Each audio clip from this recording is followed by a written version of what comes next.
All right, how you doing? What you're about to see here is episode 7.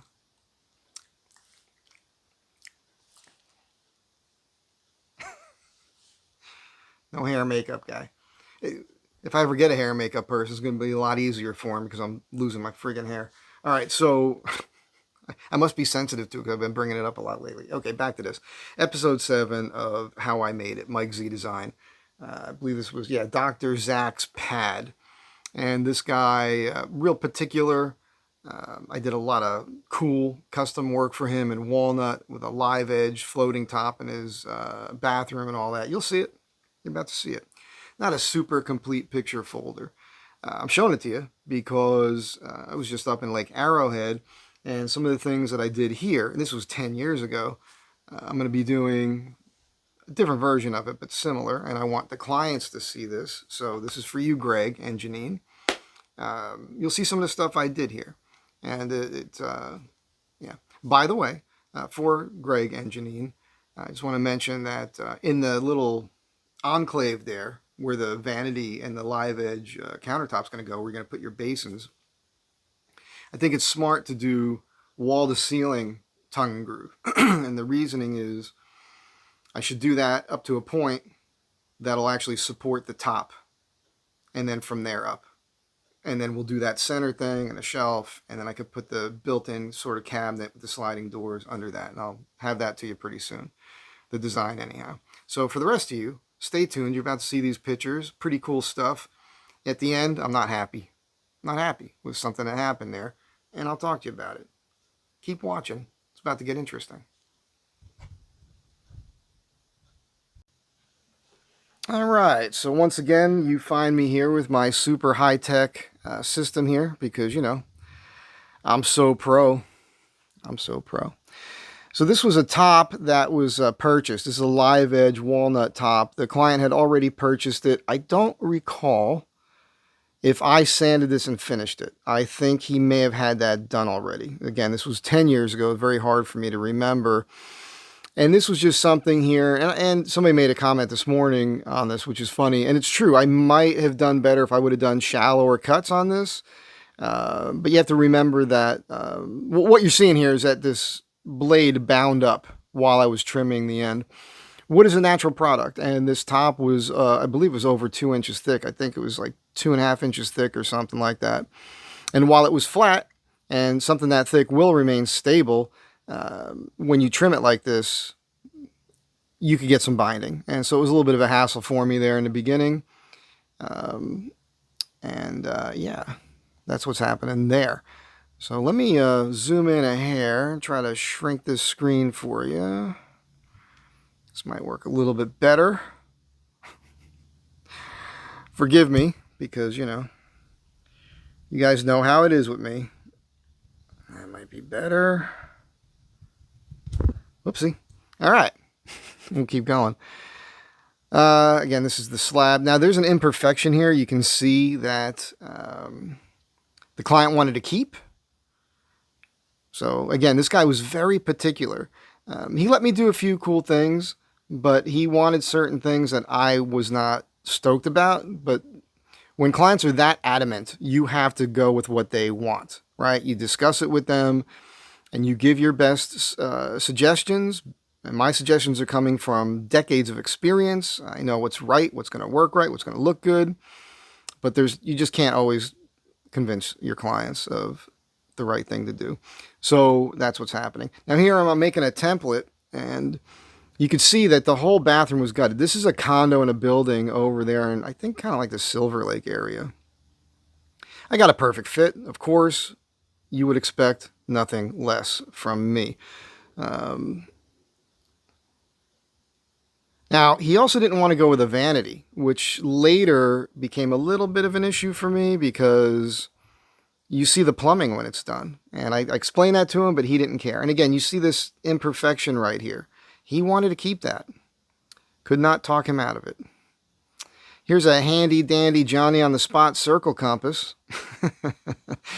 I'm making a hole in the top, and so for my new clients now, Greg and Janine, I sat the bowl into the top a bit, okay? Which you might have to do for yours. We'll determine that when the time comes. And there's that cut, okay? And there's the basin, okay? Perfect, as you would expect. Nothing less. Working the top. There it is. Look at that guy. Holy cow. Look at this guy. This good looking guy with the hippie hair. Look at that guy. Jeez, 10 years ago, man. Way more hair. I'm not letting it go, man. It's letting me go. Okay. It's abandoning me. I have nothing to do with it. So there it is. Not very pretty, is it? As far as the room goes. But you get the gist of what is happening here. There's a lot of work here. So you guys understand what you're seeing. And this came out fairly well. This is after it was dressed. This goes right into the shower, by the way. Okay, right there, these rocks underneath there. And that's actually in a shower. You'll see more of that as we progress with the photo album. You can see a reflection of Greg here. He is a doctor. And there was a glass door, glass panel that gets put in over here, and you walk in right here. Pretty cool, pretty neat thing to have. This was a cutoff from the slab that he purchased, and I placed it up on the table and said, hey, we can make something cool out of this. And he liked the idea, but you should be able to see a crack in this. So we decided to put some butterfly mortises in there, which we're going to get to. This was me thinking about making butterfly mortises from this rip. This rip is from when I was making my tomahawk handles. And I actually did make butterfly mortises from this, and they were used in 2018 on an island top that I did for Gina Condos in Seaside Park, New Jersey, on that big maple top. It was like 5 feet by 8 feet. Came out great. Again, these are rips left over from tomahawk handles. And that's me cutting the butterfly mortises. Let's push this way so I don't fall off the table here. Super Pro.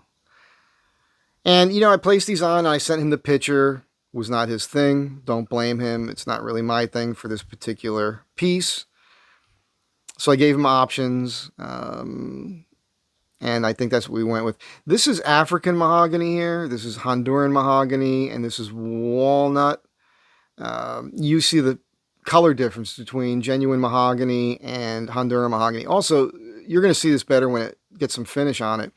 But the color variation in this piece of walnut's amazing because it goes from like purples to blacks and everything in between. Tans and browns and reds.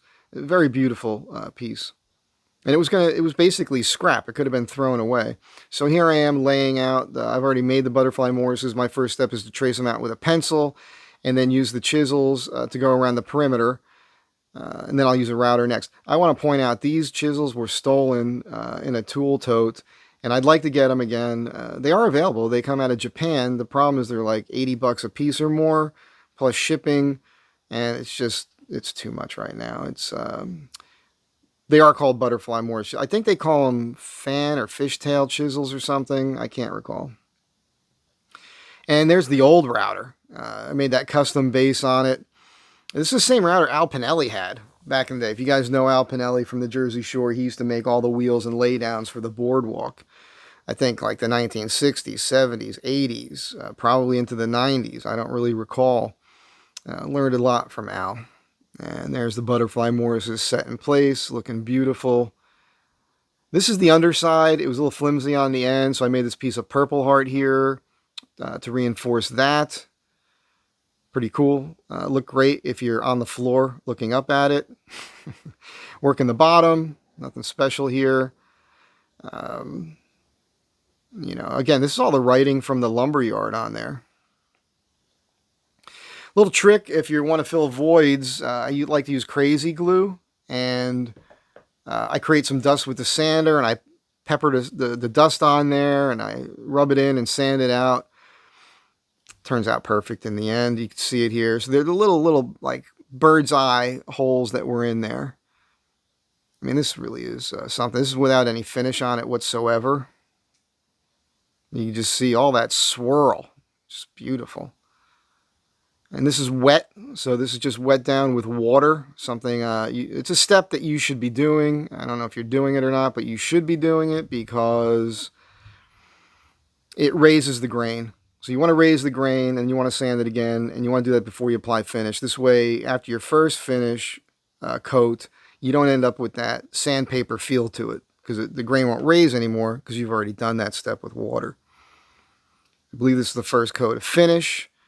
And so you can see these were bird's eye spots. That's not like a stain from the filler I added. They were there already.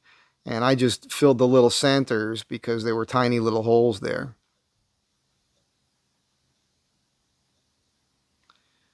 Sanding out, I think that's first coat of finish. And there you can see, now it's this beautiful little end table next to your sofa with the stereo components there. Pretty cool.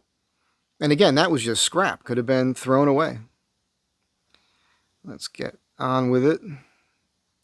I mean, the guy had good taste, and he knew he had good taste, and that's why he was adamant about what he wanted and what he didn't want. Cool guy. I think he was a pediatrician, or is a pediatrician. This is a quick sketch. This is like one of my thumbnail sketches. This is an insert for the master bath. It goes right in the wall between the studs, and it's a toilet paper roll holder. You store another piece of toilet paper here, and here you can put magazines. And I'm milling up the lumber for that there. That's what's going on here. This is a switch cover for my joiner planer. You know, you're working in the shop, and sometimes your machines go down. It stops the flow of work, and now you've got to fix that. I've replaced the entire switch since then. This is the back panel, very thin. I think this is like 3/16 of an inch. It's thinner than a quarter. You have to keep in mind, I've got to work within a 2x4 is basically 3.5 inches deep, plus the thickness of your drywall, which is another 1/2 inch. So you got about 4 inches of depth to work with. So you have to save space anywhere you can. And this is interesting. So I learned this technique from doing veneer work on that Biedermeier table years earlier. And you can seam this and you hold it together with the glue. And when you do that, the piece does this. It curves up. So to counteract that, I just put a board up here and I let those pieces cantilever over. So the weight of this piece was pulling down, which flattened these out as they dried. It was a pretty ingenious way to do it. Not that I'm like some crazy genius or something, but you've got to figure this stuff out in the shop. Every time you do a new piece, you figure it out and you usually learn something new. You know, making the hole for the toilet paper roll. No big deal. It worked perfect. Okay, here we go. Now, right here, I'm about to insert this cross piece. And I made suggestions. I could have done a dovetail there. You've seen me do that before. This could have been a contrasting piece of wood. And he had been so particular, I had to ask him first, and he didn't want those things. He just wanted me to do this, and that's what I did. Looking cool. Looking cool. Everything I do, it's got to be cool. I elected to tape and glue this on. It was so thin that if I did finish nails, I would have likely split it. Of course, I could have pre-drilled, but this is fine. It can't go anywhere once it's inserted into the hole.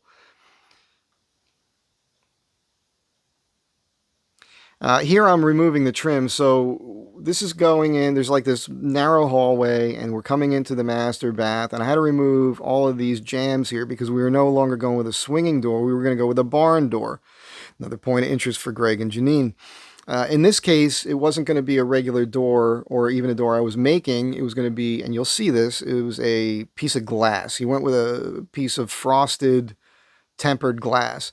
And when you remove a jamb like this, and you can see in the picture, the floor was put in around it. Slice the center out, and now I can take the bottom out, I can take the top out. It makes the job much easier.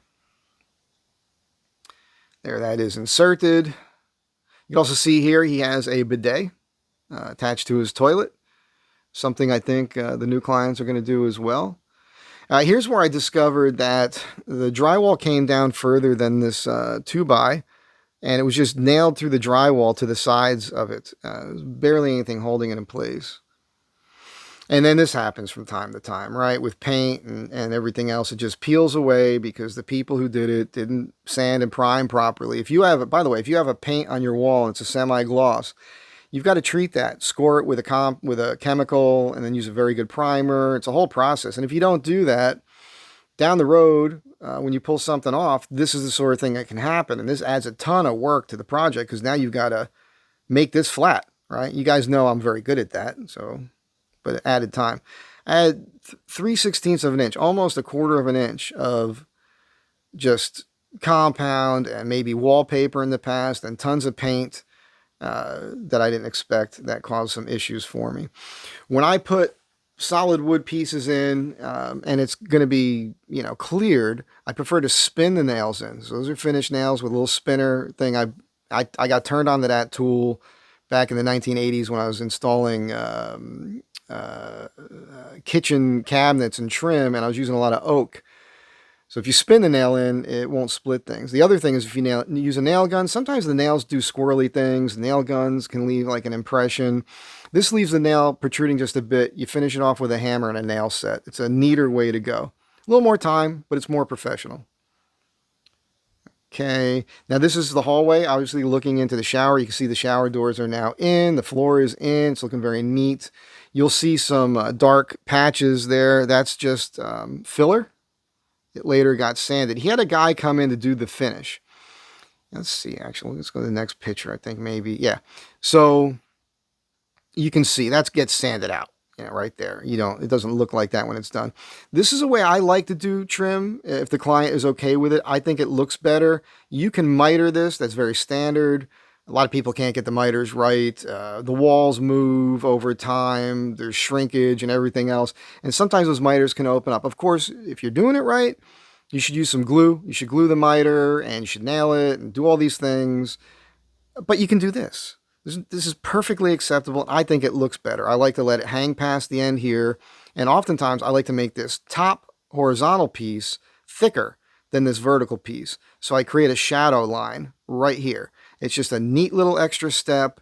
It creates a little, the term I just used, shadow line. It's visually more interesting and it's cool. Keep in mind, this is not just store-bought. This is all bought in the rough, and I mill all this lumber to be dead flat, and I select it for grain when I install it, and I'll show you that in a moment. Okay, that's the drywall fix I had to do above that. And I just want to point out all this beautiful walnut, right? So you got the beautiful walnut trim here, you got the beautiful walnut insert, amazing. It all goes with the beautiful walnut live edge counter. This is, the guy bought the hardware. The client bought the hardware. I had to trim it down and make it work. The problem with the hardware was it was designed to work with standard doors. So anywhere from 1 3/8 thick to 1 3/4. Problem is he was using a piece of glass. I don't recall the thickness. It was probably 3/8 of an inch. Could have been a 1/2 inch.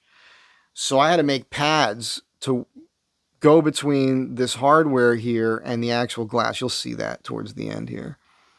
So I'm just cutting that. Once again, I'm taking the time to fill these with my little trick that I do, because this is a piece of walnut. It's like this header piece, which, by the way, Greg and Janine, if we're going to do barn doors, I'm going to need to do that. I'm going to need to put a piece of wood across the top, going all the way across the top of the door, all the way across to where the door swings across the wall, because that's the right thing to do. And then I can mount all the hardware to it, and we're golden. And it looks better. So there's that, and it came out perfect, as you would expect. And there it is. Look at this. Look at this beautiful piece of walnut, all walnut, all walnut. Beautiful. I plug the screw holes. I trim those off later and then sand them smooth. You'll also see here, there's a flame in the wood here, and then there's a flame in the wood on that end, and this is dead center where they meet. So that's one of the things I do with grain. I happen to look at it. You'll get some waste that way, but visually, anybody who's noticing anyhow, they're going to be like, whoa, somebody took the time to do that. Pretty cool. There it is again. That's with the slider closed. Obviously, you can clearly see that. There's a cork floor here he put in, which I think is cool. Let me see if I can back that out a little bit more for you. there's a cork floor here. Cork is very, very cool material to go with. You can put it on walls, all kinds of things. All right, let's see. And here's why I'm pissed. Look at this. Can you believe this? They painted it. When I came back and I saw this painted, all the work, you can see the wood pads I had to put in here. When I saw this painted, I was so upset with it that it made me less proud of my own work. This guy paid me. I mean, he paid me. He paid for the walnut. He paid me to mill all this walnut and do art, create art on his wall. And then he painted over it. I forgot about this. I think I forgot about this because I was so upset about it. I didn't want to think about it anymore. It's been 10 years since I've thought about this project. And when I see these pictures, I'm reminded why. And this is why you should just listen to me. I know you got your own ideas. You think you know what you want. But I probably know better. Unbelievable. But I'm showing how it works. Again, you can see the cork floor here. Real cool. And you can see how you can see through the door, obviously, right? You can see the insert that I made there for the TP and everything. Real cool. You can see the bidet toilet there. Close-up of that for you. And this is, I'll tell you right now, you could do this. If you've got basic skills and, you've done some woodworking projects, you can do this. And I also want to point out, if the layout isn't right for the studs, let's say you've got to cut a stud to insert that exactly where you want to. In my opinion, because it's likely not a bearing wall, it's only one stud, I don't think that you need to head off. What I mean by that is create a header piece between the two studs or whatever. You can have a stud come down right to the top of this and right to the bottom of that, and you make the insert the exact same size, because if you're making this out of hardwood, engineering wise, it'll be perfectly fine. So don't go crazy trying to make this perfect thing with headers and everything else for this little insert. I don't think it'll make a difference. If you can fit it between two studs, obviously you're better off. So yeah, and I think this is a really cool thing to do. Anybody's home, any bathroom, this is cool. This is a cool thing. You might be able to buy these. You could probably buy this and just put it in yourself too. But if you can make it yourself, again, you're always only limited by your own imagination. And if you're doing it yourself, you're limited by your imagination and your skill set. If you're hiring a guy like me, you're only limited by my imagination and the size of your wallet. That's how that works. This is the last part of the project. Every barn door needs a guide at the floor, and the hardware comes with it. Usually it's some cheesy piece of plastic or something, or even if it's metal, it doesn't oftentimes go with your decor, your style. And since I've done all the woodworking in there was a lot of walnut, even though some of it got painted, still not freaking happy about that. I make a custom one, and that's what it looks like. And if you ask me, I don't think I have to point this out to you. I think it's pretty stinking obvious. This is way cooler than what comes with the hardware. And there it is installed. And that is the last picture for this video. All right, so that's it. That was episode 7 of How I Made It, Mike Z Design. It's fun to go back to these things, remind yourself of projects that you did in the past, even if it does piss you off sometimes. I've done this stuff for a long time. I always had the aptitude for it. When I got out of the service in 87, I started working at Berkeley Construction in Seaside Park, New Jersey. And at first I was just a runner, getting coffee and things like that, putting in sliding glass doors and cleaning up for these condos that were getting built. The town stopped that. The guy's name was Gunther. There was a big problem there with all of them. He got pissed. So he bought a bunch of lots in Seaside Park, and we built all these houses. And right from the beginning, it was high-end stuff. I mean, we did everything. We had backhoes there. We dug the footings. We built the forms, poured the footings, did the block work, built the whole house. And there was a boat building. We used to build boats at the marina. So we had a full wood shop. And his son, Phil, took me under his wing and taught me a lot. So I built my own waterbed back then and a bunch of other stuff for myself. As a matter of fact, I made a mailbox, real simple thing from a piece of wood there that you're going to see soon. I'm going to do a little tour of town and a bunch of stuff I did back then. But I mean, after that, I got into cabinet shops. I built cabinets. I built countertops. I did home improvement work with my buddy Roy Karch and worked with my buddy Bill Spice, building new homes and everything. And I did it all. And and this is, I don't even, it's 38 years of experience so far. So, yeah. And as I mentioned there, just trust me. I know what I'm talking about. That's it for now. Hope you guys enjoyed this. Have a great day. Be kind to one another. I'll catch you all in the next one.